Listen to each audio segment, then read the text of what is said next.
Mapagpalang araw mga kataba. Yan, malungkot na naman ang rep. Pag sinabing malungkot, wala nang laman. At pag wala nang laman, syempre, nag-worry na naman si mama taba. Kasi pag nanay ka mga kataba, iniisip mo lagi yung ipoprovide mo sa pang-araw-araw na gastos. Pang-araw-araw na pagkain, gastusin. No, yun yung iniisip natin lagi. Isa pa yung paglilinis ng rep mga kataba. Kumakain din ng oras yan. Yan yung mga ginagawa natin bilang nanay sa pang-araw-araw na buhay natin. At ang bilis ng pangyayari. Nandyan na kami agad sa bilihan ng mga gulay. No, mga kataba, rampa ka ng rampa kung saan ka pwedeng makabili ng mga dapat na pangangailangan. Kakanda pilipit pa ako dyan. Nagkanda ipit-ipit na yung bilbil ko dahil walang upuan. At yun namang anak ko nag-i-enjoy sa pagkuha dun sa rabbit. Ang tahimik lang ng rabbit, yung pala kumakain ng kamatis. Yung isang kamatis mga kataba, ang tagal naman niyang kainin at napakatahimik naman niya. Kaya nga sabi nung anak ko, matignan mo yung rabbit, kinakain yung kamatis. Pabayaan mo lang tahimik lang naman siya. At nag-enjoy din naman kami na panoorin siya. Alagayan yung nagtitinda dahil nakahilera yung mga paninda nila dyan sa may gilid ng kalye.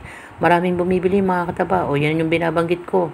Nakita niyo naman, nakatukod pa ako doon sa Polykiss. Dahil nagkakanda pilipilipit nga si mama taba. Yan, bilbil pa more. Yan, kain kasi ng kain. Kaya yan, hindi ka makaupo ng diretso. Hindi mo na alam kung paano ka magda-diet. Ewan ko na lang, mama taba. Yan yun din, yung rabbit, nag-enjoy naman dun sa isa pang gulay.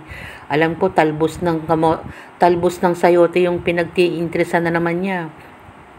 Pabayaan nyo na lang, sabi naman nung may-ari. Kasi hindi naman agad mauubos yan. Mabait din yung may-ari, mga kataba.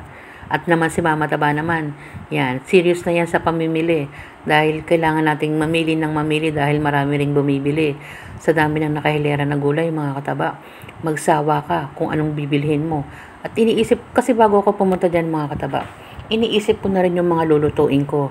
Kaya alam ko na kung ano yung mga dadamputin kong gulay, ano yung mga pwedeng lutuin na hindi ko pa naluto. Pero yung iba naman, inuulit mo na rin kasi nga, no choice ka na Yung iba na hindi mo nakikita madalas, kinukuha mo. Ganun yung ginagawa natin sa pamimili mga kataba. Yung mga putahe na madalang natin makita, madalang natin lutuin, niluluto natin. At yung mga hindi pa natin nabibili. Kasi nga sabi ko nga, repeat. No? Pero nilalagyan natin ng twist yung pagluluto. At nang sa gayon, masaya naman yung pamilya natin mga kataba. Nakita nyo maraming bumibili mga kataba, hindi lang ako dyan. Andyan ako sa may pinakagilid Kasi tumitingin din ako dyan ng isda, karne, at iba't ibang klase mga kataba. Meron din mga nakasupot dyan, 70 pesos yung isang bundle na yun mga kataba. Assorted na gulay yan. No? Kasi pang chop suey daw ang tawag nila dyan. No, lahat yung nakahilera na yan. Pwede ka pang tumawad dyan mga kataba pag naipa-compute mo na at meron pang mga free na ibinibigay dyan. Kaya nga maraming dumadayo samantalang malapit na lang naman ang ukay dyan. Kaya hindi ka magsasawang dumayo mga kataba. At lumakad ka man ng lumakad, sulit ang lakad mo. Ganon yung pamimili natin mga kataba. Huwag tayong mapagod. Huwag tayong manghinayang. Dahil yung panghihinayang natin, sayang naman. Dahil makakabili pa tayo ng ibang pangangailangan natin, lalong-lalo na sa pagkain. Mga kataba, buti nga tumigil pa yung ulan nung araw na yan mga kataba. Dahil mahirap mamalengke pag umuulan. At mahirap din maglakad-lakad. Kasi hindi ka basta-basta makakapamili pag umuulan. Nakisama naman yung panahon mga kataba. Siguro alam niya na wala na kasi kaming kakainin at wala na rin laman yung rep. Kaya minsan kausapin mo rin yung panahon mga kataba. No, makisama naman paminsan-minsan. Ganon yung ginagawa natin. Kumanta ka ng bahay kubo mga kataba. Nandyan na lahat ng gulay na makikita mo. O ayan na naman yung anak ko, hindi na tinigilan yung rabbit. Buti nga hindi niya pa naisipang iuwi yung rabbit na yan Kasi nga nag-enjoy na siya sa kakatingin at yung ginagawa ng rabbit. O, yan na. Malapit na nang maubos ang kamatis. Pang ilang kamatis niya na yan. Sa dami naman yan, hindi naman niya mauubos yan. Hindi malaking kawalan yung kamatis na kinain niya, mga kataba. Wala nang ginawa yung anak ko, kundi mag-sightseeing dun sa rabbit. Samantalang sinasabi ko sa kanya, anak, itabi mo na yung mga pinamili natin para mamaya makompute na at madali nang dalhin. Andyan na tayo sa karne. Yung karne mga kataba, yun, nasa mesa, kasama ng mga isda na nasa side. Yan yung lahat ng klase ng pamimili at lahat ng klase ng tinda niya. At sabi ko nga sa inyo, mag-i-enjoy ang mata mo sa pagpili. Pero ang tanong, sapat ba yung pambili mo? Sapat lang, kumuha ka ng sapat lang mga kataba. At yung naaayon din sa budget. Yan, kumuha naman tayo ng liempo at saka buto-buto pang sigang. Kumuha din ako dyan ng giniling. No, hindi na lang ako kumuha dyan ng ulo kasi nakakuha na ako ng mga nakaraan.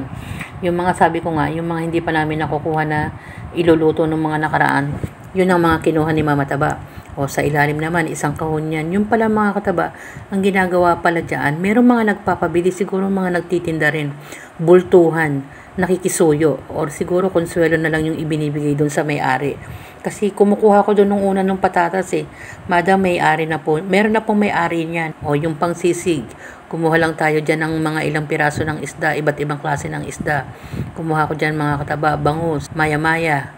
Malaki kasi yung bangus niya Meron pa ako nakuha dyan ng salmon at mga ilang kilo lang ng manok. Maganda yung mga titinda niya mga kataba, lalo na yung maya-maya niya, bagong-bago at mataba yung maya-maya niya, malaman. Madalang lang namin naluluto yan. Sabi ko nga yung mga hindi namin nakukuha ng mga previous na mga pamimili, nakukuha ko na rin dyan. Wala nga lang hipon kasi magsisigang sana kami o magtetempura ng kaunti. No, yung mga naka-schedule na mga kataba, yun yung mga naiisip kong lutuin. Ganyan tayo mamili at sabi ko nga, depende sa budget natin kung ano yung mapagkakasya ng pera. At sa isang linggo abutin man ng 10 days yung mga pinamili natin, pinapaabot ni Mama Taba. At ginagawan din natin ang paraan na i-budget ng naayon sa ating pang-araw-araw na pangailangan. Yan, nailagay na natin sa rep. Nalinis na rin. Di ba mga kataba? Kuratsa talaga. Hindi pa natatapos dun sa pamimili. Paglilinis naman. Pagsiset din ng mga gulay. Kung ano-ano mga dapat natin gawin. Yan yung ginagawa natin. Sabi ko nga, matrabaho. Pero kailangan. Kasi mas maganda ng tignan na may laman yung rep kaysa wala. Mas malungkot, di ba mga kataba? Yan, meron na rin. Naayos ko na rin yung mga gulay dyan. At yung ibang gulay naman na hindi nakasya sa rep, inilalagay ko naman sa ibang container. Basta't ang importante, nasa maayos na yung mga dapat na pinamili. Kasi hindi pwedeng basta-basta mo lang ilagay. Kailangan mong hugasan, linisin. Ganun yung ginagawa natin. Nakita nyo naman yung lagay namin ng vegetable. High-tech, di ba mga kataba? Importante, meron ng laman ng rep.